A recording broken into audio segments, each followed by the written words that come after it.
Muito boa noite, sejam bem-vindos ao telejornal. A morte de Nelson Mandela foi recebida com muita dor e consternação. O chefe de Estado de Transição, Manuel Serifo Nhamayo, reagiu esta manhã à sua morte ao testemunhar o seu legado histórico.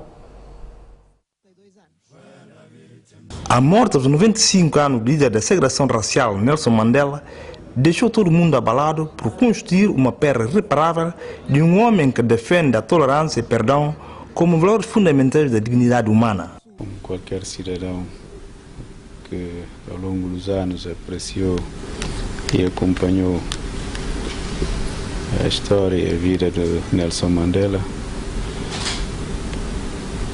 é certamente com muita mágoa, uma consternação, porque o presidente Mandela foi o ídolo para muitos de nós, fonte de inspiração, e embora tenhamos consciência que é um ser humano que haveria de chegar o dia da sua morte, mas é duro, porque todos nós gostaríamos de tê-lo ainda por mais tempo, para servir de inspiração. Deixou ensinamentos e certamente serão muito úteis ao longo dos anos. Por isso foi uma grande perda para a África, para o mundo e para todos os amantes da paz, e com aquele espírito de perdão, tolerância. Ele deixou um legado muito importante. Após a declaração, o chefe de Estado deslocou-se à Embaixada da África do Sul na Guiné-Bissau, onde foi assinar o livro de condolência em honra e homenagem ao Nobel de Paz Nelson Mandela. Instante depois, Nhamayo foi cumprimentar os familiares de Aboubacar Demba Daba, ex-ministro das Finanças do governo de transição e candidato ao cargo secretário-geral do PGC ao 8º Congresso dos Libertadores, que ontem deixou o mundo dos vivos. Temos aqui uma carta do Presidente da República endereçada ao Sr. Jacob Zuma, Presidente da República da África do Sul, em que o Sr. Presidente aproveitou este momento em nome do povo guineense e do governo e em seu nome próprio, manifestar os nossos sentimentos de muita dor, tristeza e solidariedade e que transmita ao povo irmão sul-africano, assim como os familiares, as nossas mais sentidas condolências e pedimos a Deus que a alma de Madiba descanse em paz.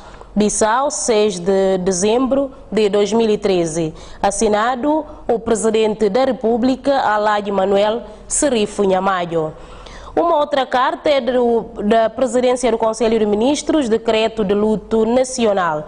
O Governo de Transição recebeu com profunda mágoa a tristeza e comovente notícia do desaparecimento físico ocorrido ontem do Sr. Nelson Mandela, figura incontornável na defesa da liberdade e da dignidade do ser humano, independentemente da sua raça, cor de pele, proveniência étnico-religiosa e nem tampouco da sua condição racial. Nesta conformidade, julgando interpretar fielmente o sentimento coletivo de pesar de todas as nações guineenses, o Conselho de Ministros decreta, nos termos número 2 da Constituição, o seguinte: Artigo 1º, é decretado luto nacional em todo o território nacional por 3 dias a contar da meia-noite de hoje, 6 de dezembro, até a meia-noite do dia 9 de dezembro corrente. Artigo 2º, durante o período de luto nacional, observar-se-á o seguinte: a linha A bandeira nacional será colocada à meia haste em todos os edifícios públicos. A linha B, serão encerradas todas as salas de diversões e recinto de diversão, não sendo permitida a realização de bailes públicos, nem quaisquer manifestação lúdicas. Artigo 3º, este decreto entra imediatamente em vigor, aprovado em sessão extraordinária do Conselho de Ministros de 6 de dezembro de 2013. O primeiro-ministro Rui Duarte de Barros. A morte de Mandela comoveu todo o mundo. O nosso país não constitui exceção. Várias personalidades políticas ocorreram à Embaixada da África do Sul para assinar o livro de condolências.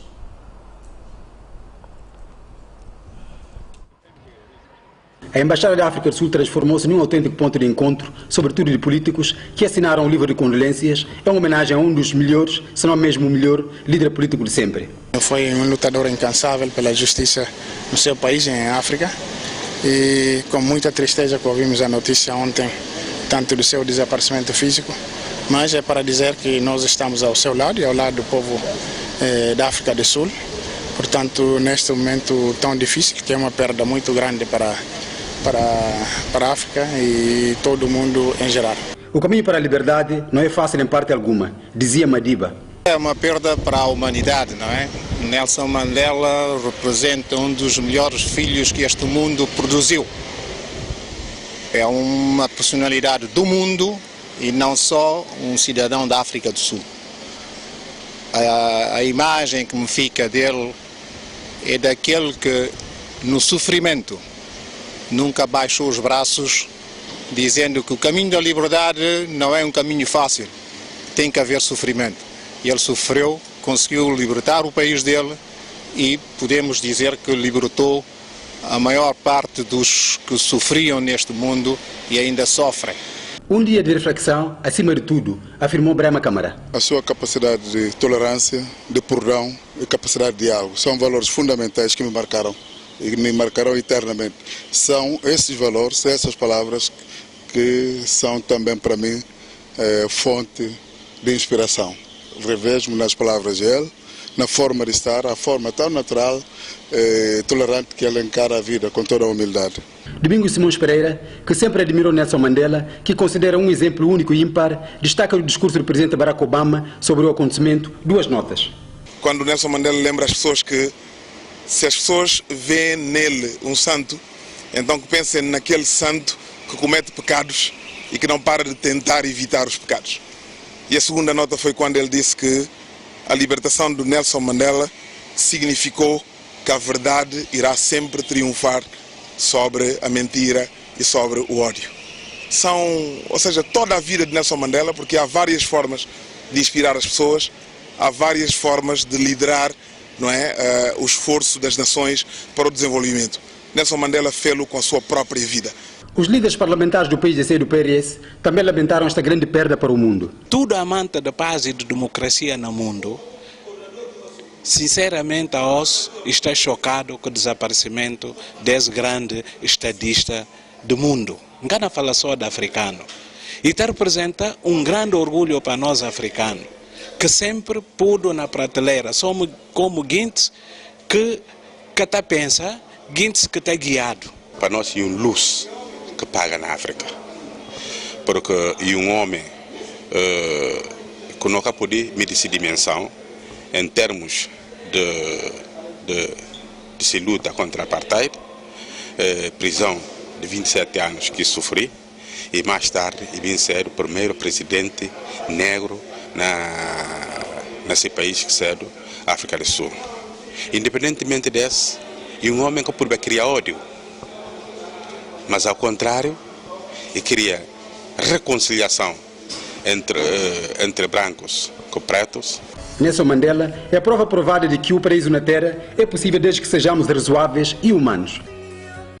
Ainda sobre o desaparecimento físico de Nelson Mandela, temos aqui no estúdio o politólogo Fafali Kudau para abordarmos o desaparecimento físico desta grande personalidade africana e mundial. Senhor Fafali, muito boa noite. Boa noite. Seja bem-vindo ao Telejornal, nesta edição predominante consagrada ao falecido Madiba.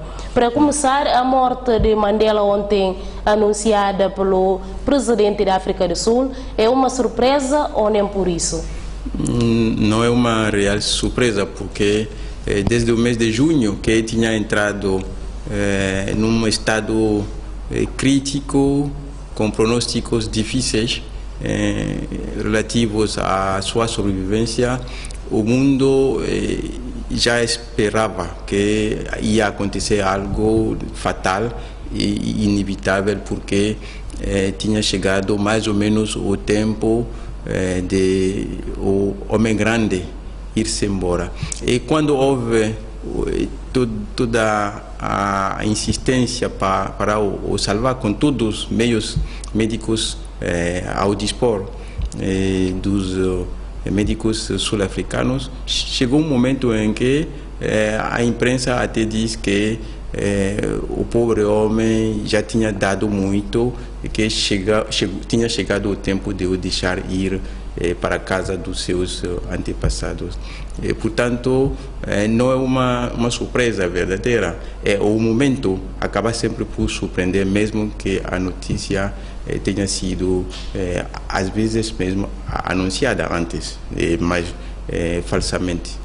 E o que é que a morte de Mandela representa para os sul-africanos e não só, para o mundo em geral? Com certeza, para a África do Sul é um grande vazio que se instalou hoje. Foi-se embora o homem grande, Nelson Mandela, e isto recorda-me uma frase de um célebre poeta francês, Lamartine, que diz: un seul être vous manque et tout est dépeuplé. Ente falta e tudo ficou despovoado. A morte de Nelson Mandela criou esta impressão de vazio e com certeza a África do Sul receava este momento.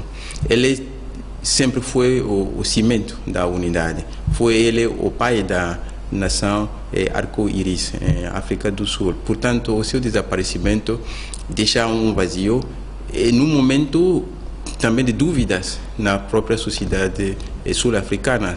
A African National Congress, ANC, tinha tido um grande impacto na sociedade como partido libertador, mas o número das pessoas que nasceram depois da libertação da África do Sul cresce. E aqueles que se chamam na África do Sul born free, nascidos livres, tendem agora a ser a maioria da juventude. Portanto, o impacto da imagem da ANC já não é tão forte e surgem agora dúvidas em torno desse partido. O próprio presidente Jacob Zuma tem sido criticado várias vezes e há partidos que surgem da dissidência na ANC. Há grandes questionamentos que surgem. Mandela desaparece a um momento de transição na própria ANC. E o Mandela, durante a sua presidência, o seu maior sonho ele criou uma comissão da verdade que lutou para apurar a luta contra a apartheid. Que análise o senhor faz da sua presidência? É uma das maiores contribuições que Nelson Mandela tenha dado ao mundo. Ele mostrou que depois de muito sofrimento, a gente podia reconciliar-se. Isto é capital. Reconciliar-se, mas também na firmeza, porque é um homem de firmeza. É um homem de constância nas suas convicções. Não penso que o facto de criar esta comissão verdade e reconciliação tenha sido o fruto de um acaso. Porque quando em 1963 ele foi julgado em Rivônia, ele tinha dito que toda a vida ele lutou contra a dominação do branco sobre o preto e também contra a dominação do negro sobre o branco. Então é um homem do princípio. Curiosamente, ou marcadamente, quando saiu da prisão em 1990, ele diz exatamente a mesma frase. 27 anos mais tarde, diz de novo que ele lutou contra a dominação de uma raça sobre a outra. Portanto, com esta convicção, só podia ir a uma espécie de reconciliação para criar uma nova nação. Porque toda a gente, nos anos 90, nos princípios dos anos 90, receava um banho de sangue em África do Sul. Lembremos Buthelezi com o Zulu do Natal, com a Zulu Natal, que estavam prontos a provocar perturbações. Mas Nelson Mandela, com muita diplomacia, conseguiu fazer vir o Buthelezi dentro do governo e apaziguá-lo. E, felizmente, com os seus perseguidores brancos, ele chegou a um acordo e obteve um prêmio Nobel da Paz com aquele regime, com um dirigente daquele regime que eu tinha posto em prisão, Frédéric de Klerk, e só podia ir por esse caminho para evitar a este país que é até agora o maior país próspero do continente africano, um banho de sangue. Conseguiu e tornou-se um exemplo em todo o mundo. Esta herança, que é muito positiva, é agora imitada, mas deve ser imitada pensando nas condições locais, porque toda a gente diz Comissão, Verdade e Reconciliação em cada país. África do Sul foi um caso. Cada país é um caso. A Guiné-Bissau, por exemplo, é um caso. Se tiver que fazer uma comissão, Verdade, Justiça e Reconciliação, será a moda guineense, não será uma reprodução do caso sul-africano. Não produz milagre em outras condições. Os milagres fazem-se também com as condições locais. E comparando Mandela aos outros poentes, por exemplo, Gandhi e Martin Luther King, que análise o senhor faz, análise política? Com certeza, Nelson Mandela é uma das maiores figuras dos últimos tempos, do período contemporâneo na história. E os nomes que acabou de mencionar foram também nomes que influenciaram Nelson Mandela. Ele, no início, toda a gente o sabe, não foi um adepto da não violência. Ele tinha sido até o chefe do ramo armado do African National Congress. Ele foi até treinar-se para fazer a luta armada na Líbia. Portanto, ele foi adepto da violência a um dado momento, violência necessária em condições em que ele não tinha uma outra esperança, mas evoluiu e aderiu aos princípios da não violência, no fim. Usou a ameaça da violência como uma arma de negociação. Desde 1976, o regime do apartheid ele tinha proposto de aceitar uma negociação, um compromisso em troca do abandono da violência. Ele sempre manteve a pressão, dizendo não podemos abandonar a violência se vocês não fazem os necessários avanços em direção à igualdade entre brancos e negros. Conseguiu, com essa pressão, chegar finalmente ao resultado. E logo que obteve esse resultado, aderiu aos princípios da coabitação e ao princípio do perdão. Foi um homem que soube usar os contrários e às vezes os paradoxos para atingir os seus objetivos políticos. É um exemplo de realismo. Agora, Nelson Mandela, Mahatma Gandhi, Martin Luther King são figuras que trabalharam em contextos diferentes. Mahatma Gandhi esteve em África do Sul. Aliás, ele começou a praticar a resistência por vias pacíficas na África do Sul. Foi lá que Mahatma Gandhi começou a sua carreira política. E, finalmente, foi uma luta adaptada às condições da Índia, num regime colonial inglês que tinha princípios e que podia vergar perante a pressão. O regime dos Estados Unidos, contra o qual Martin Luther King lutou também pela via da não violência, era também um regime de princípios que podia vergar perante pressões populares. O regime da África do Sul era um regime terrível. Lembro-me que nos anos 70 era um regime que toda a gente não queria praticar, não queria abordar por causa da extrema violência. Sabe-se que houve massacres enormes em África do Sul. Os nomes são históricos. Sharpeville, por exemplo, em 61, Soweto, 75, 76, são nomes que ressoam ainda na história como períodos de violência enorme. Então, face a esta pressão enorme, havia vias que Nelson Mandela podia utilizar, via de pressão pela violência, mas também via de negociação, e soube conciliar uma e outra parte. E felizmente conseguiu, e não se pode comparar os homens são também absolutos, cada um é um indivíduo em si, são grandes figuras. Nelson Mandela, e Nelson Mandela, apesar da sua história predominante, mesmo assim recebeu críticas. Uma delas destacada é da sua ex-esposa, a Winnie. Winnie deu críticas duras a Nelson Mandela. Que análise científica farás sobre esse assunto? A análise prudente que eu faria sobre este facto é que todo homem numa vida tem os seus pontos fracos, tem as suas zonas mais ou menos sombrias. É que houve uma coisa, Nelson Mandela, ele próprio diz nos últimos dias dos últimos anos da sua vida, ele diz que se ele teve uma coisa que falhou, foi a sua vida privada. Ele disse que, por exemplo, abandonou a sua primeira mulher para ir fazer a luta, abandonou Winnie Mandela, foi parar na prisão e depois as crianças cresceram sem pai. Mas ganhou uma nação, não é? Ganhou a liberdade para uma nação.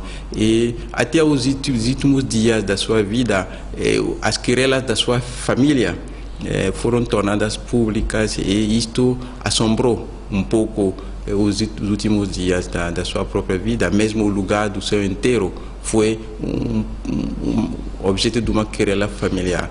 Portanto, em toda a vida há zonas sombrias.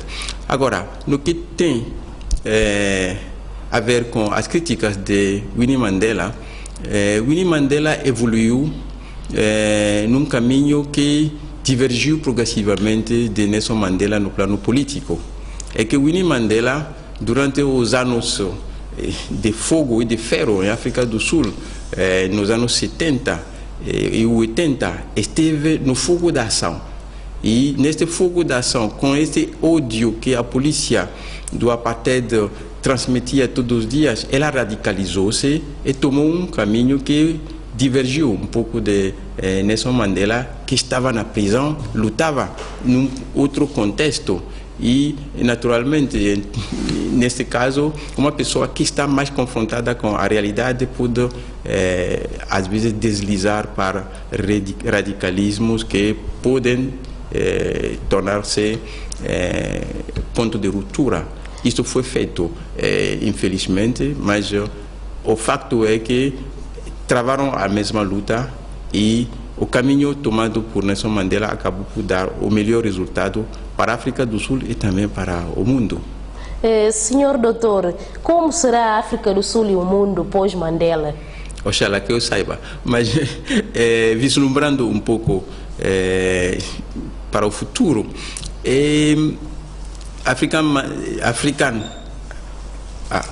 a República Sul-Africana, depois de Nelson Mandela, nunca mais será igual àquela que ela foi até agora. É uma África do Sul diferente, uma África do Sul em movimento, uma África do Sul em que as velhas gerações da luta contra a apartheid vão desaparecer. Mesmo nas famílias há divergências doravante. Os born free, as crianças que nasceram depois da libertação, já não pensam nos brancos como um perigo à sua liberdade. Pensam agora votar, mesmo em partidos que são mistos entre brancos e negros. Há uma evolução, mas é um país que tem ainda que superar enormes discrepâncias sociais. É um país em que até agora há grandes desigualdades, e as desigualdades são ainda marcadas pela herança do apartheid. A economia foi, a um dado momento, orientada para que a nova geração de empresários negros tenham sucesso. Há uma parte que tem sucesso, mas a maior parte da população negra vive ainda em condições difíceis. Mais ou menos isto é a imagem da sociedade. A população negra é a maior parte da população. Naturalmente, a maior parte dos pobres pertence a este grupo, mas é claro que, na essência, uma criança branca tem mais hipótese de sucesso que uma criança negra. E há toda uma geração de sul-africanos que foram sacrificados durante o período da luta contra o apartheid, recusaram ir à escola, foram crianças que cresceram sem educação e que agora devem inserir-se no mercado do trabalho. Há muitos problemas por resolver em África do Sul, e esses problemas resolver-se-ão quando haverá uma maior convergência entre todas as componentes da sociedade. Senhor Fafali, considerações finais? As considerações finais são que Nelson Mandela deixa não só um vazio, mas também uma herança extraordinária. Toda a gente gaba este homem que saiu da sua tabanca em África do Sul para ser uma das figuras mais conhecidas do nosso século. É um caminho extraordinário. Isto fez-se porque foi um homem de convicção, um homem que teve grandes convicções e grande firmeza nas suas condições.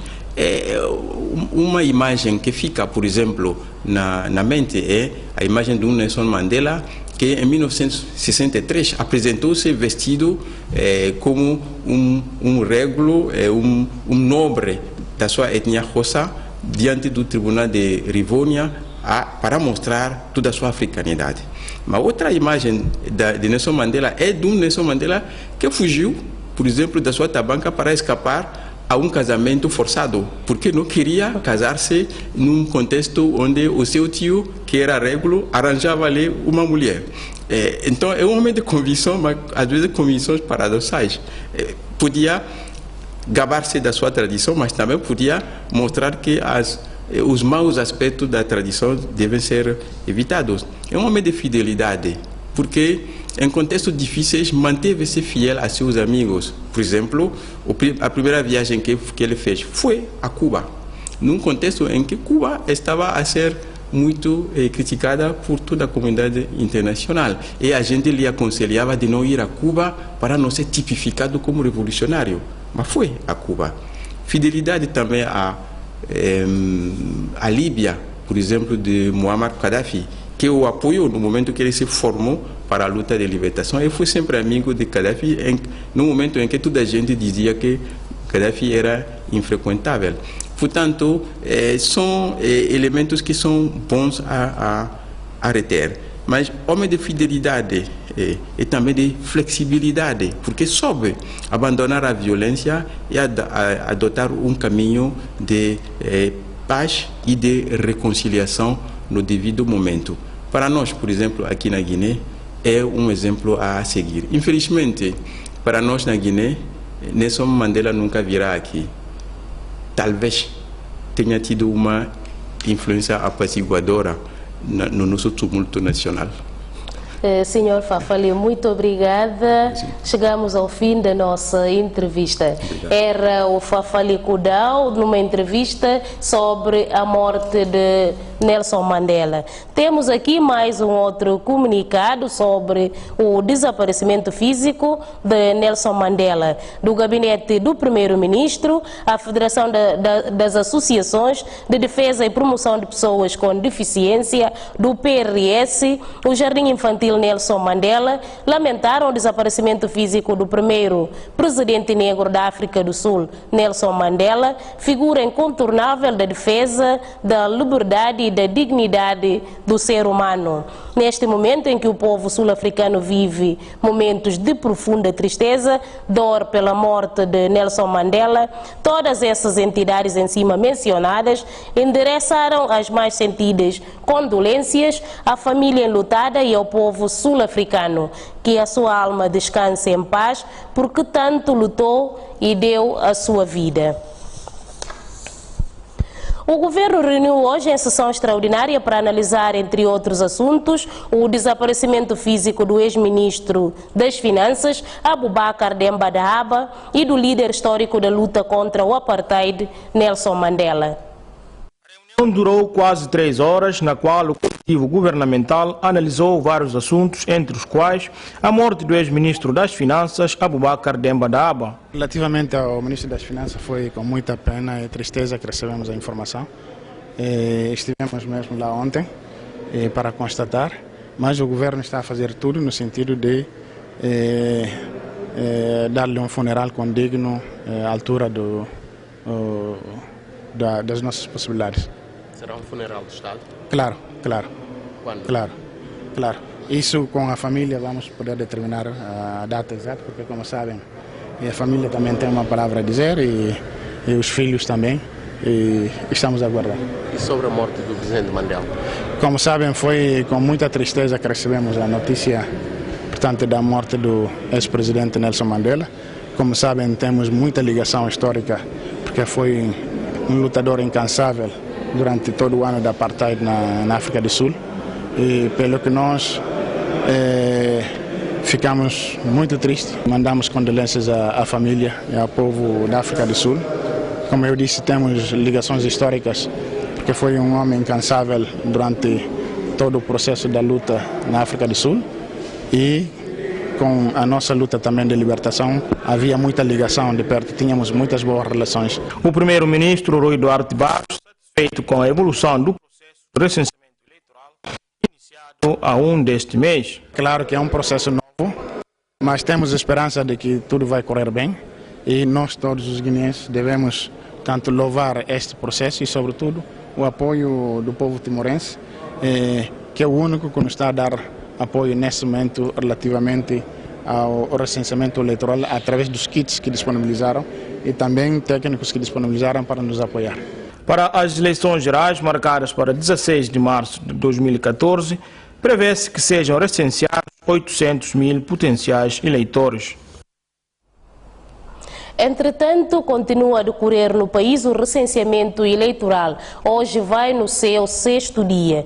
Para isso, temos aqui no estúdio o Sr. Tomás do Rosário, secretário de Estado de Descentralização Administrativa e chefe da missão do apoio ao processo eleitoral na Guiné-Bissau. Sr. Tomás, muito boa noite. Boa noite.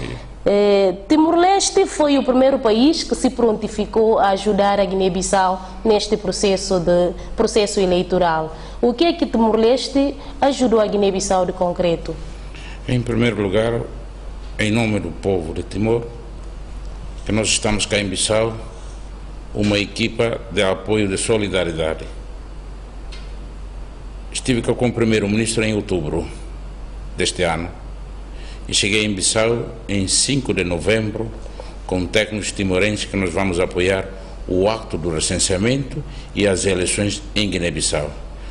Na nossa parte do governo de Timor-Leste, a decisão do governo foi tomada em Dili, que nós vamos apoiar 6 milhões de dólares americanos ao processo de recenseamento em Guiné-Bissau. Conseguimos obter equipamentos para o recenseamento eleitoral, porque em princípio nós temos 100 kits de recenseamento. Cheguei em Lisboa, primeiro encontro com o primeiro-ministro, o presidente da República, conseguiram discutir o mais melhor do apoio de Timor-Leste para o acto de recenseamento. Com a discussão conseguimos ter mais kits adicionais. Neste momento já está em país 123 kits. Estamos a fazer também a reabilitação do edifício central do Jatape, com a instalação do server central, que vai recolher toda a identidade do recenseamento eleitoral. Também a instalação do gerador central no edifício do Jatape, e vamos ter mais kits adicionais, que vamos entregar ao governo guineense por parte do apoio do governo timorense e o povo de Timor. A nossa cooperação, a nossa presença em Bissau é uma solidariedade, amizade de Timor e juntos com a comunidade da Guiné-Bissau, em especial o povo guineense. Qual tem sido a vossa relação com a JTAP? A nossa estrutura, o termo de referência de Timor, nós vamos trabalhar junto com a JTAP. Nós temos 2 adjuntos da missão. um adjunto está a trabalhar com o GETAP, o outro adjunto está a trabalhar com a Agência da Cooperação junto da missão, e nós apoiamos a GETAP e a CNE. Há bocado, em 29 de novembro, estamos a apoiar o financiamento por recenseamento para o GETAP, para o processo de recenseamento, e também para a CNE, uma verba para a CNE, $25 mil americanos, para apoiar a CNE na parte da fiscalização do acto de recenseamento. Significa, os técnicos timorenses que estão em Bissau estão a trabalhar com as órgãos de admissão eleitoral guineenses e estamos juntos com o governo, com o Estado e o povo guineense. E no início da vossa estada aqui no país, tiveram encontro com a comunicação social e a sociedade civil. E qual era o objetivo? A nosso objetivo, que estamos a trabalhar com a sociedade civil e a comunicação social. A comunicação social é uma tarefa mais importante do país, não só que em Bissau, em Timor, em todo o mundo, para informar à comunidade, porque o recenseamento em Bissau são 30 dias. Significa, esta informação será transmitida ao público como funciona o recenseamento, porque o Bissau naqueles tempos fizeram recenseamento manual, agora um recenseamento biométrico ou manual melhorado. Temos um encontro com a sociedade civil, porque a sociedade civil queria saber quais são a importância e o apoio de Timor. Eu falei com a sociedade civil, representante das nações que estão em Bissau, que o Timor, o apoio de Timor é o apoio da solidariedade. Porque em mês de outubro, a convite do governo guineense para Timor. Então o primeiro-ministro de Timor nomeou para aqui com uma equipa inicial, 4 pessoas para fazer o levantamento. Como a área que nós podemos apoiar neste processo. Chegamos em Dili, nós decidimos que na parte do processo eleitoral em Bissau, nós vamos tomar conta na área de recenseamento. E depois do processo eleitoral, vão continuar a ajudar a Guiné-Bissau? Nós temos cá em Bissau uma agência de cooperação Timor-Leste, mas a agência está a apoiar na cooperação humana, assistência humana. Na nossa parte, na nossa missão, é a missão eleitoral. Depois do processo eleitoral, acaba o processo, nós vamos voltar e todo o equipamento de recenseamento nós vamos entregar ao Estado. Quem vai ficar em Bissau é a agência da cooperação timorense, porque a agência está a fazer o papel humanitário. Durante o período cá em Bissau, qual é a impressão que ficou? Estou muito contente, porque o povo guineense pode receber a nós aqui, podemos andar à noite, de qualquer sítio. Já estamos em Bafatá, mais outras regiões, a nossa equipa técnica está tudo no terreno, significa a nossa presença em Bissau foi bem recebido pelo povo e pelo Estado, porque a nossa presença é a presença de apoio humanitário, porque os guineenses estão a apoiar Timor em situações difíceis, 75, 76 estão a dar apoio para Timor. Agora a nossa parte para podermos trabalhar juntos com o povo guineense. Muito obrigada, Sr. Secretário de Estado. Chegamos mais uma vez ao fim da nossa entrevista. Muito boa noite. Era o Secretário de Estado da Descentralização Administrativa e chefe da Delegação de Apoio ao Processo Eleitoral na Guiné-Bissau, o Sr. Tomás de Rosário Cabral. Os peregrinos vindos da cidade santa de Meca foram cumprimentar ao chefe de Estado. O encontro serviu para apresentar ao Serifo Nhamayo as dificuldades encontradas no terreno nos dias do recenseamento. No Palácio da República, os peregrinos tinham como objetivo agradecer e cumprimentar o chefe de Estado de transição pela providência tomada a quando da deslocação da comitiva à Terra Santa. Papai Meca é fácil. E hora que chega, papai tora que chega lá vou fazer aqueles rituais normais para o cabandal e que é fácil. Mas graças a Deus não consegui fazer tudo coisa que foi necessário, que esforço de governo com o Presidente da República, sobretudo o Presidente da República, coisa que ajuda. Essa situação é ano porque tem grandes dificuldades que temos sempre, que a gente está bem na hora e chega na hora. Esse ano foi tudo coisa dificuldades tem, mas a gente vai direito e bem direito. Um gesto que foi reconhecido pelo chefe de Estado de transição, na qual apela a maior sinergia na prestação de serviço para próximos candidatos à peregrinação. Peregrinação na Guiné e também transforma no negócio. E que negócio para nós, e que o português está falando é repugnante.